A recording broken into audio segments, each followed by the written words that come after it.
পশ্চিম দিকে অগ্রসরের পর ঘনীভূত হয়ে ঘূর্ণিঝড়ে পরিণত হয়েছে। এবারের এই ঘূর্ণিঝড়টির নাম দেওয়া হয়েছে আসনা।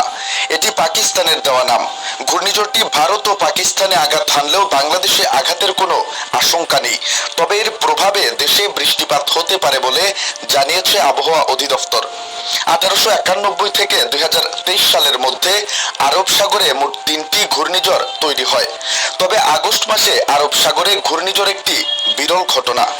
ভারতের আবহাওয়া বিভাগের দেওয়া তথ্য অনুযায়ী ঘূর্ণিঝড়টি বর্তমানে ভারতের গুজরাটের ভুজ অঞ্চল থেকে 190 কিলোমিটার পশ্চিম উত্তর পশ্চিমে এবং পাকিস্তানের করাচি থেকে 170 কিলোমিটার দক্ষিণ পূর্বে অবস্থান করছে।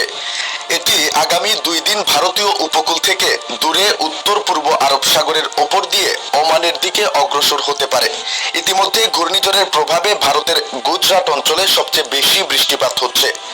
বাংলাদেশে এই ঘূর্ণিঝড়ের কোনো প্রভাব পড়বে কিনা এ বিষয়ে শুক্রবার রাতে গণমাধ্যমের সঙ্গে কথা বলেছেন আবহাওয়া অধিদপ্তরের আবহাওয়াবিদ মোহাম্মদ মনোয়ার হোসেন। তিনি বলেন, ভারতের গুজরাটে একটি ঘূর্ণিঝড় তৈরি হয়েছে। এটি উত্তর পশ্চিম দিক দিয়ে মৌসুমী বায়ুর অক্ষের সঙ্গে কিছুটা মিলিত হতে পারে। এছাড়া পশ্চিম মধ্য বঙ্গোপসাগর ও তৎসংলগ্ন উত্তর পশ্চিম বঙ্গোপসাগর এলাকায় সুস্পষ্ট লঘুচাপ অবস্থান করছে।